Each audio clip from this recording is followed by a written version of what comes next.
sa demeure à part et qui ne fait point partie des nations. C'est un peuple qui a sa demeure à part et qui ne fait point partie des nations. Ce peuple échappe à la malédiction de Balaam. C'est qui ce peuple? Aujourd'hui, nous parlons de la communion avec Christ. Pourquoi la communion avec Christ est importante? Parce que, comme je l'ai dit précédemment, elle nous permet une complétude avec Christ. Il n'y a que dans cette complétude que la malédiction tombe. La Bible dit que Jésus s'est chargé de nos iniquités, de nos péchés. Le châtiment qui nous donne la paix est tombé sur lui. La malédiction qui nous était destinée est tombée sur lui. Si Christ est en moi, la malédiction n'a pas d'effet sur moi parce que il y a cette complétude avec Christ. Ça n'a rien à voir avec la quantité de prières que je vais faire. Ça n'a rien à voir avec la quantité de jeûnes que je peux faire. Ça n'a rien à voir avec tous les rites que je pourrais faire. Ça a absolument tout à voir avec la position de Christ en moi. Parce que c'est lui seul qui a vaincu la malédiction. Moi, me dit, je ne l'ai pas vaincu, mais Christ a vaincu la malédiction. Ce peuple a sa demeure à part. Nous sommes dans ce monde. Il y a des pratiques qui se font autour de nous. Il y a l'intelligence des hommes qui vient intervenir.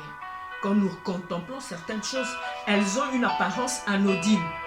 De sorte que certains enfants de Dieu disent « Non, nous on ne voit pas le mal. Vous êtes tout le temps en train de juger. » La Bible dit que l'homme spirituel juge de tout. C'est-à-dire qu'il est venu un temps où je dois absolument être sûr de ce que j'embrasse. Quand je dis embrasser, c'est-à-dire de ce que j'accueille et de ce que j'accepte. Je dois être sûr que ce que j'embrasse et ce que j'accepte, ce n'est pas l'antéchrist qui se cache derrière ça. Ce n'est pas le diable qui se cache derrière une chose qui apparemment est anodine, mais c'est Satan qui se cache derrière. Je dois en être sûr et devenir un homme qui juge de tout. Mais sans Christ, séparé de Christ, je ne pourrais pas. C'est pour ça qu'on dit mon peuple périt faute de connaissance. Osée 4:6. Parce qu'il y a d'authentiques enfants de Dieu qui ont ouvert des portes à la malédiction et à Satan dans leur vie sans le savoir, à cause de l'ignorance, à cause de leur perception. On leur dit telle chose est mauvaise, à vous aussi vous exagérez, vous voyez le mal partout. Nous sommes au temps où nous devons ouvrir des yeux spirituels et être éveillés. La Bible dit qu'il n'appartient pas à l'homme quand il marche de conduire ses pas. C'est un verset que le berger Roger nous a donné.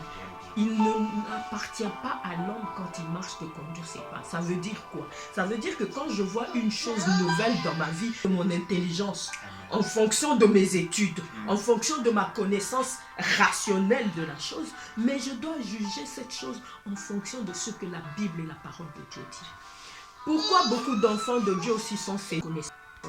Dire vous voyez le mal partout. Ce sont les premiers à dire vous comment vous avez un discernement tout à vous. Mais eux ne lisent pas la Bible. Voilà quand Dieu a beaucoup dire, le peuple dit comment maudirais-je celui que Dieu n'a point maudit?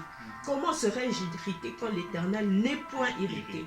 Je le vois du sommet des rochers. Il a sa demeure à part et nous avions parlé de la ville située sur la montagne. Nous avions parlé de pouvoir prendre l'envol comme des aigles. David disait, l'oppression est sur moi, mais si je pouvais avoir les ailes de la colombe, je m'envolerais, j'irais, je serais plus rapide que les vents impétueux. C'est à ça que Dieu nous appelle. Mais séparé de Christ, tu ne peux pas être plus rapide qu'un vent impétueux. Séparé de Christ, tu